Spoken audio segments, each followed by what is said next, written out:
This is Story Recapped. Today, I'm going to explain a horror mystery film called The Curse of Sleeping Beauty. Spoilers ahead, watch out, and take care. Somewhere in the desert, Thomas Kaiser wanders aimlessly until he comes across a bed where a young woman sleeps. He approaches the woman and admires her beauty for a while before deciding to kiss her. But before he could reach her lips, a severe headache hits him until he wakes up from the strange dream. While Thomas sketches the bed that he saw in his dream, his friend Nathan arrives to bring him some groceries. Nathan invites Thomas to a party and tells him that he needs to get out of his apartment, but Thomas declines and says he needs to work on his paintings. Thomas keeps having the same dream about the Sleeping Beauty and a creepy-looking house, so he visits his therapist, Dr. Wesley, to find out what's happening to him. He notes that he experiences sleep paralysis every time he has the dream, and it seems to be occurring more often. The therapist asserts that his dream about the completely passive woman is linked to his inability to interact with real people.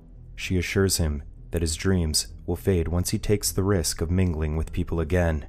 While working on another drawing at the park, Thomas receives a call from a law firm. The woman on the line, Catherine, invites him to visit their office to claim his inheritance. Upon his arrival, Catherine informs him that his uncle, Clive Kaiser, died and bequeathed the property to him. Thomas makes no effort to hide his confusion because he has never met his uncle. Upon seeing a picture of the property, Thomas instantly recalls the house he always sees in his dreams. When he asks how his uncle died, Catherine discloses that he committed suicide. At home, Thomas reads a letter that came with the deed he received from the law office. In the letter, Clive reveals that Thomas's grandmother took great pains to keep them apart because the men in their family carry a terrible curse. He has been watching over the Kaiser Gardens for 4 decades, but he can no longer bear the burden, so he's handing it over to Thomas. Clive notes that their bloodline gives them access to all rooms at the property, but he warns Thomas that he must never enter the rooms below the basement. He contends that they are sealed for a reason, and the objects inside are protected against outsiders as well. At the end of the letter, Clive begs his forgiveness because the property is both a curse and a blessing. That night, Thomas drives to the property to see it for himself. Thomas still doesn't have the keys, so he has to break into the house. Once inside, he finds that the property has been neglected for a while. When he comes across the basement door, it suddenly opens before he even touches the doorknob. While looking around, he suddenly hears the door repeatedly slamming, and he momentarily sees a figure behind the door. When he gets back upstairs, he comes across Linda Coleman, who is there to hand over the keys to him. Linda says she finds it weird that Clive handed down the property to Thomas without even meeting him. Thomas remarks that he thought Clive was crazy after he read his letter. Linda asks if she could take a look at the letter, but she notices that Thomas is getting suspicious of her, so she backs down and leaves the house. When Thomas goes to sleep, he dreams about the Sleeping Beauty again. This time, Thomas was able to kiss her forehead and wake her up without any disturbance. Thomas contends that he can't be dreaming because it feels so real, so the woman, who introduces herself as Briar Rose, explains that they're hidden in a realm where they can both dwell. She notes that she is able to wake up because he is close to her in the physical realm. When Thomas asks what she means, Rose notes that she's still asleep and waiting for Thomas to wake her up with a kiss. Thomas wakes up when he senses an entity coming near them. The entity appears under the sheets and gnaws on his chest, but Thomas suddenly rises up from bed and realizes that it was just another dream. Later, Billings. The appraiser arrives to inspect the condition of the house. When Thomas asks him if he found anything strange about the property, Billings notes that several people have gone missing over the years. Although the police never found any evidence, people have always traced the disappearances back to Kaiser Gardens. Billings says that he'll come back the next day to look at the electrical wiring and see what else needs to be fixed. Before leaving, Billings notes that there could be more rooms hidden behind a wall in the basement. Thomas goes to the basement to find the hidden room. When he turns on the lights, he notices a small altar next to the wall. He pushes a button on the shrine, but nothing happens. After failing to find the hidden room, Thomas visits the county clerk's office to take a look at the property records. While inspecting the documents, he finds a note filled with questions about a person who went missing at the Kaiser Gardens. Thomas suddenly collapses and sees dark figures around him. When he recovers, Thomas meets with Linda and compels her to tell him everything she knows about the house. Linda pretends not to know anything, so Thomas points out that he found a note that matches her handwriting. Linda reveals that her brother died in the house, and 43 other people went missing from the house within the last 125 years.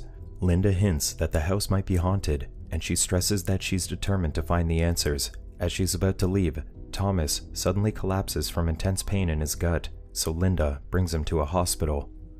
While Thomas is unconscious, he meets with Rose again in his dream.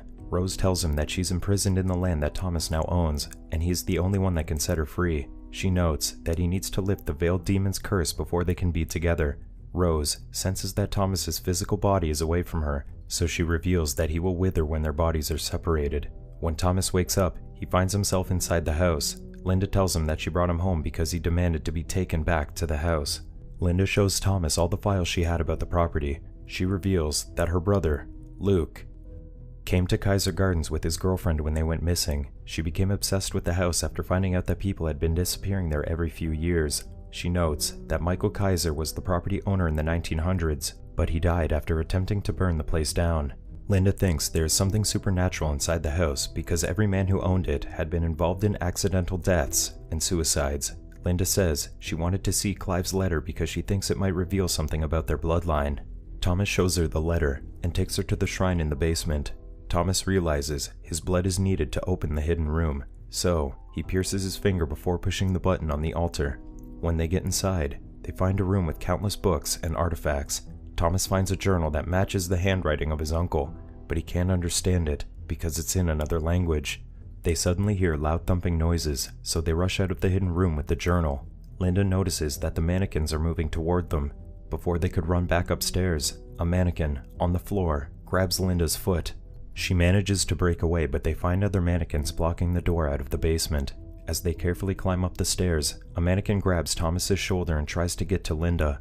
Thomas keeps the mannequin away from Linda, but they encounter more of them when they get upstairs, so they carefully sneak past them. A mannequin suddenly grabs Thomas before they can reach the door. Thomas drops the journal, but he manages to retrieve it immediately. However, he realizes that he lost his keys when they got outside. Linda's friend, Richard Myers, soon arrives and drives them away from the property. Richard, a paranormal researcher, tells Linda that he was there to finally take a look at the house that she was always talking about the last few months. Linda takes them to her place and shows them the pictures of spirits inside the house. Richard notes that the figures they saw are probably the jinn, which were created alongside humans and angels. He discloses that the jinn can either be good or evil, and they can possess inanimate objects. After going through the journal, Thomas realizes that he's linked with Rose, not with Kaiser Gardens. Thomas tells Linda, not Richard, about his dreams and points out that he was only able to wake her up in his dream when he was inside the house. Thomas reveals that she's cursed by a veiled demon, but he believes they can lift the curse when he wakes her up in the physical realm. Linda notes that they still need someone to translate the journal's contents, so she takes the book to her friend Daniel, a programmer who had written software that can decode ancient languages. The following day, Billings arrives at the house for another inspection, but Thomas still isn't home. As he looks for Thomas, a deformed mannequin with two heads suddenly turns up behind him in the hallway. As he takes a closer look at it, a cockroach emerges from its eye socket, which causes him to stagger back in shock. One of the heads gets detached and falls towards Billings, so he runs to Thomas's room. He opens the door in the hopes of finding another way out, but he stumbles next to the bed and gets covered with a sheet when he learns that it's a closet filled with more mannequin parts. As he struggles to get out of the sheet, a mannequin attacks him. While waiting for the software to finish decoding the journal, Linda tells Thomas that she's glad that they're finding the answers to the mysteries of the Kaiser Gardens together. Thomas notes that he only traded one bad experience with another because he was miserable back home. He reveals that he shut himself off from the world after his fiancée died of cancer 3 years ago. Thomas falls asleep and dreams about being tied up in the basement of his house. Daniel soon wakes him up and tells him that they had a breakthrough in decoding the journal. As they read the translated pages, they discover that William Kaiser wrote it during the Crusades. On the first page, William says he has incurred a debt that will be transferred to his family. He notes that it can never be repaid because the payment requires the sacrifice of a virgin bride to Iblis, the devil. Another page reveals that Rose was a royalty who was cursed to sleep eternally by a jinn. Richard surmises that Rose might be trapped in limbo if she's still alive. Daniel informs them that the only other line that was decoded says, "The blood of our line shall open the gate." Thomas starts feeling sick, so Linda offers to take him back to the Kaiser Gardens. Along the way, Thomas dreams about being tied up in the basement again. Rose tells him to hurry up because the veiled demon's power grew while he was away. She warns him that his bloodline can't protect him when he confronts the demon in her true form. When they arrive, Thomas looks for Billings, but he finds out that he's dead. Thomas, Richard, and Linda go to the hidden room and prepare to confront the veiled demon. When they break the lock that leads to a gateway, the demon senses their impending arrival. In the hallway, the group comes across a djinn, so Richard uses a spell to banish it to hell. The three soon reach a room filled with mannequins, but Thomas notes that it's different from the other figures in the house. When Linda uncovers one of the mannequins, she realizes that it's her brother. Another figure behind Thomas attacks him, so Richard shoots it with his pistol. When the mannequin of Linda's brother goes after Richard, Thomas hesitates to hit it with the axe, so Linda grabs the axe and chops it to pieces. Richard tells Linda that her brother left long ago and the mannequin was just an empty vessel. Soon, they find the veiled demon in her chamber. Richard offers to distract the demon so Thomas can find Rose and wake her. While Thomas tries to sneak past the demon, Richard recites a spell and shoots her, but she telekinetically stops the bullet and knocks the gun out of his hand. The demon stresses that all who enter her realm deserve punishment and their souls will belong to her. The demon strangles Richard and Linda for daring to invade her domain. She contends that they're blind because they couldn't see that she is the protector of the realm. Thomas eventually reaches the chamber where Rose is sleeping. After taking Rose out of the cage, Thomas kisses her, but she wouldn't wake up. Thomas realizes that it's his bloodline that would wake her, so he bites his lip until it bleeds before kissing her again. When Rose finally wakes up, she expresses her gratitude to Thomas and tells him that the prophecy can now be fulfilled. She then slams him against the wall and says she set aside plans for him. The veiled demon warns Richard and Linda that breaking the curse would unleash the imprisoned demons in the Kaiser bloodline. Before she could reveal anything else, Rose thrusts her hand into the demon and grabs her heart. Thomas tells his friend to stop Rose because he no longer has the strength to stop her himself.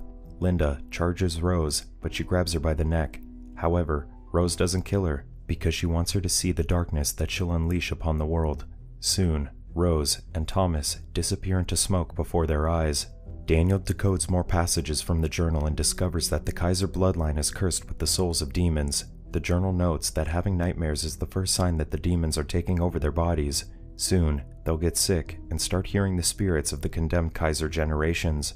The journal warns against speaking with the demons because they could be communicating with the beast that will use the Kaiser curse to unleash Kiamat, the apocalypse. In a hellish realm, Rose tells the demons that they will soon awaken to bring Kiamat into the world. She observes Thomas as he floats into the air while the souls of demons rush out to him.